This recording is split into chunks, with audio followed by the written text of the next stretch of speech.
esto. Vimos este plan divino de cómo sacó al pueblo de Israel de Egipto y pues vimos el endurecimiento del corazón de Faraón. Todavía falta una cosa más que va a dar lugar a el más fenomenal y prodigioso escape de la historia de la humanidad, que va a ser el partimiento del Mar Rojo. Estamos en nuestra primera lectura, vamos empezando, nos encontramos en el capítulo 13 a partir del verso 17 y pues empezamos. Este relato tan impresionante y tan apasionante nos va a empezar a contar el motivo por el cual Dios alargó el camino desde Egipto hasta Israel, así como el hecho de que llevaban consigo los restos de José, lo cual era condición bajo juramento para salir de Egipto. Si recordamos, en la muerte de José hizo juramentar a sus hermanos que se llevarían sus restos. Y pues vamos a empezar con nuestra primera lectura. Dice entonces, capítulo 13, verso 17.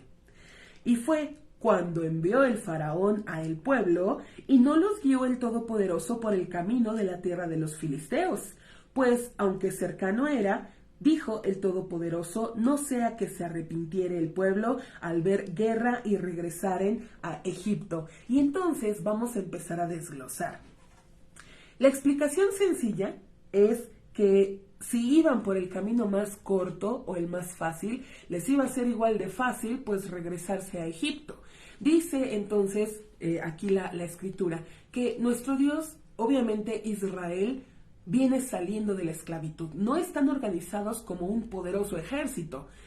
No, el pueblo al ver a los filisteos, al ver la guerra, se van a regresar de inmediato hacia Egipto. Entonces, dice, nuestro Dios los va a llevar por el camino más largo desde Egipto hacia la tierra de Israel. Y todo esto también tiene un propósito. Es que nuestro Dios se siga manifestando su poder, se sigan mostrando sus maravillas para pues con Faraón y los egipcios. Seguimos leyendo verso 18. E hizo inclinar el Todopoderoso a el pueblo por el camino del desierto, al mar de los juncos, y armados ascendieron los hijos de Israel de la tierra de Egipto. Lo que decíamos, un camino más largo. Verso 19. Y llevó Moisés a los huesos de José con él, pues hizo jurar a los hijos de Israel, diciendo, rememorará el Todopoderoso a vosotros, y habréis de hacer subir a mis huesos de aquí con vosotros. Vemos que el mismo Moisés se encargó de llevar los huesos de José, mientras el pueblo se preocupaba por lo demás, por pedir oro, plata, vestidos a sus vecinos, pues vemos que Moisés se ocupa de los huesos, los restos de José. Dice el verso 20, y partieron de Sucot y acamparon en Etam, en el extremo del desierto. Y ahora nos cuenta el gran milagro de las columnas de nube y fuego de día y de noche, que dentro de muchas cosas servían para protección del pueblo de Israel. Verso 21.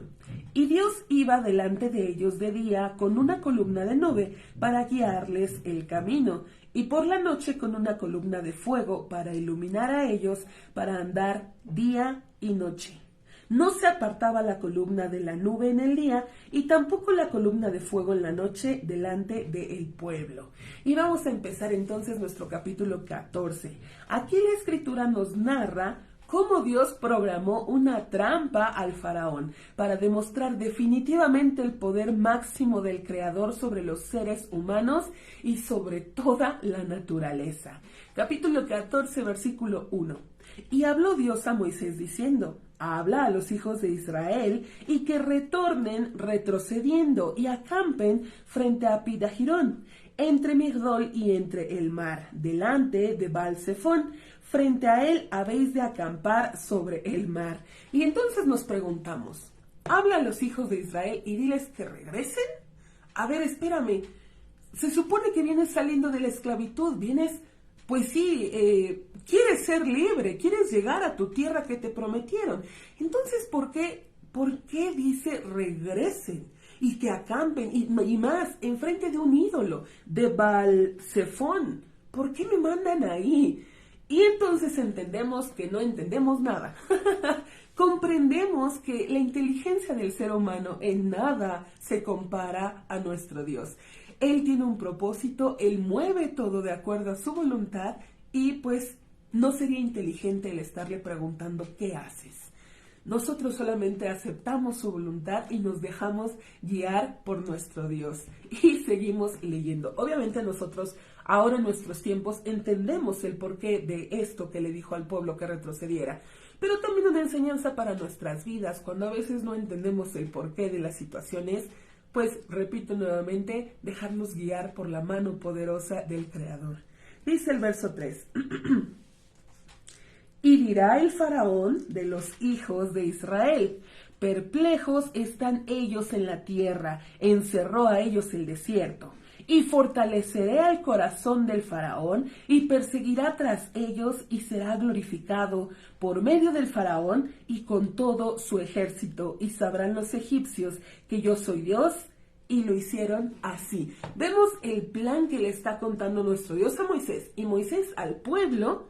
Y dice, lo hicieron así. El mérito del pueblo de Israel es que aceptó de inmediato el obedecer a la voz de Dios. Si Dios dice que nos regresemos y acampemos, nos regresamos y acampamos. Obedecemos en esta parte.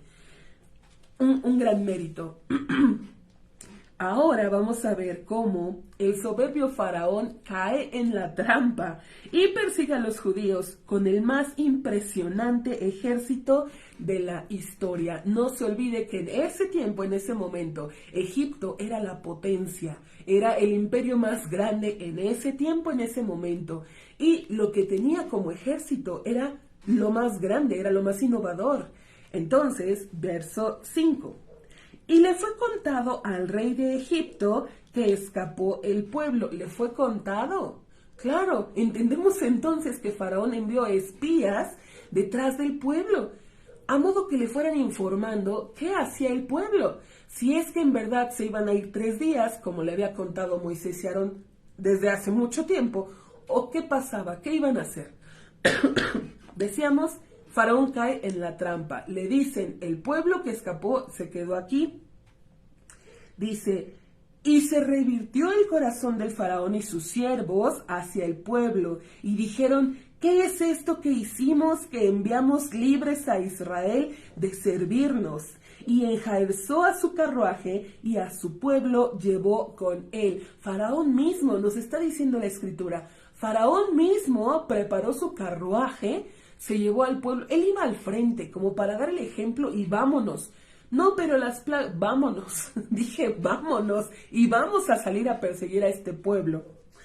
Verso 7, y llevó 600 carruajes escogidos y todo carruaje de Egipto y oficiales sobre su totalidad. Es decir, no solamente los carros del ejército, estos 600 carros escogidos que eran para la batalla. Aparte, todo carruaje que hubiera en Egipto se lo llevó también, y no crea que en cada carruaje iba uno, iban muchos más.